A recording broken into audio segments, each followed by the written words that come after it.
ఈ వ్యవహారం ఎంత సున్నితమైందో మీకు చాలా బాగా తెలుసనుకుంటాను. లేదా నన్నే మళ్ళీ చెప్పమంటారా?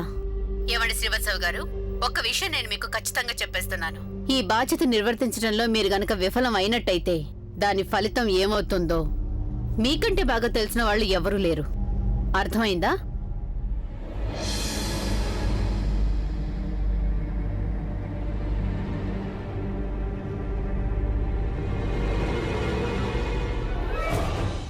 ఒకటో నెంబర్ పనికిమాలి వాళ్ళు, మూర్ఖులు మీరంతా.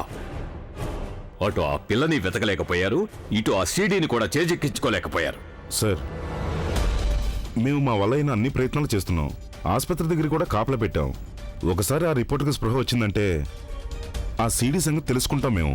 ఆ రిపోర్టుని కనుక స్పృహ రావడానికి ముందే ఆ సీడీ కనుక నిరంజన్ చేతికి చిక్కిందంటే ఆ సీడీ నాకు వెంటనే కావాలి, తక్షణమే. ఏ ప్రాంతంలో ఆ రిపోర్టర్కి యాక్సిడెంట్ జరిగిందో, ఎక్కడ ఆ పిల్ల నీకు కనిపించిందో ఆ ప్రాంతంలో ఉన్న అన్ని సీసీ కెమెరాల ఫుటేజ్ బాగా గాలించు. వెళ్ళా పని చూడు. సరే.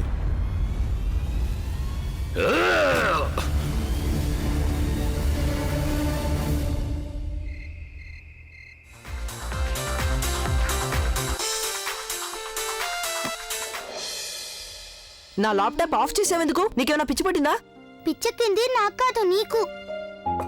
అందుకేగా విశ్రాంతి తీసుకున్నావు నువ్వు. ఆరోగ్యం బాగలేనప్పుడు డాన్స్ మాత్రం ఎలా చేస్తావు? కళ్ళు తిరిగి పడిపోయావంటే. నేను నీకు ముందే చెప్పాను, పోటీ అంటే సముజ్జీల మధ్య ఉండాలి. ముందు మందులు వేసుకుని పాలు తాగు. బాగా బలం వచ్చాక అప్పుడు పాల్గొందుగాని ఈ పోటీలో.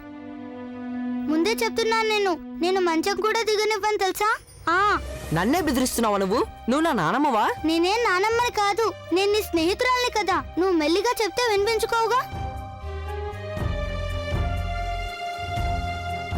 అవెందుకు తీసుకుంటున్నావు? నీ ఆరోగ్యం కోలుకున్న తర్వాతే అప్పుడే ఇస్తాను నేను నీకు ల్యాప్టాప్. నాది నాకు ఇచ్చేయి. మమ్మీ ఇవ్వు. మమ్మీ ఏంటి? ఇవ్వు నా ల్యాప్టాప్ నాకు. నేను ఇవ్వను. ఎలా ఇవ్వవో చూస్తాను. ఇవ్వు.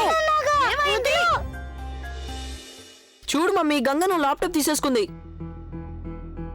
అవును, లాగేసుకున్నాను. ఒకవేళ బాబుగారు ఇక్కడ ఉంటే ఆయన కూడా ఆ పనే చేసేవారు. బాబుగారిని రానివ్వు, ఆయన సరే అంటే అభ్యాసం చేసుకో. కానీ ఇది నువ్వు కోలుకున్న తర్వాతే నీ చేతికి వస్తుంది. మమ్మీ నువ్వేనా చెప్పు మమ్మీ గంగకి. నాలా తను మంచి పనిగా చేస్తుంది. నీకు విశ్రాంతి ఇప్పుడు చాలా అవసరం కదా. నువ్వేమో బెడ్ మీద కూర్చొని కూడా డాన్స్ చేస్తుంటావు. ముందు నీ ఆరోగ్యం బాగు చేసుకో, తర్వాత ల్యాప్టాప్ తీసుకో.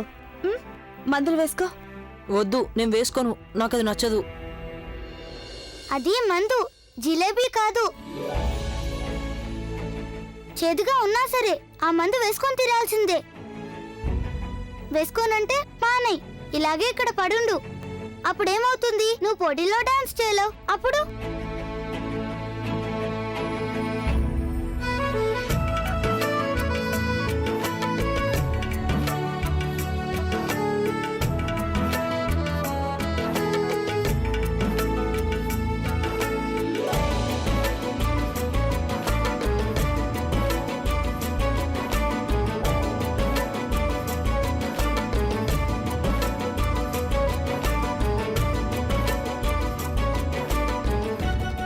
శభాష్. ఇవాల్టి నుండి ఈ ల్యాప్టాప్ నా దగ్గర ఉంటుంది. నీ ఆరోగ్యం బాగుపడ్డాక అప్పుడు తీసుకుందు గాని.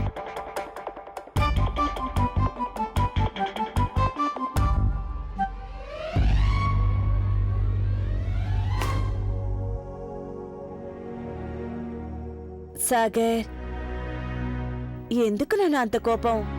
నీ మంచి కోసమేగా చెప్తుంది. నీ ఆరోగ్యం కుదుటి పడితే అప్పుడు చేసుకో డాన్స్. రానన్నా, నా బొంగోరు తండ్రి కదా, పడుకో.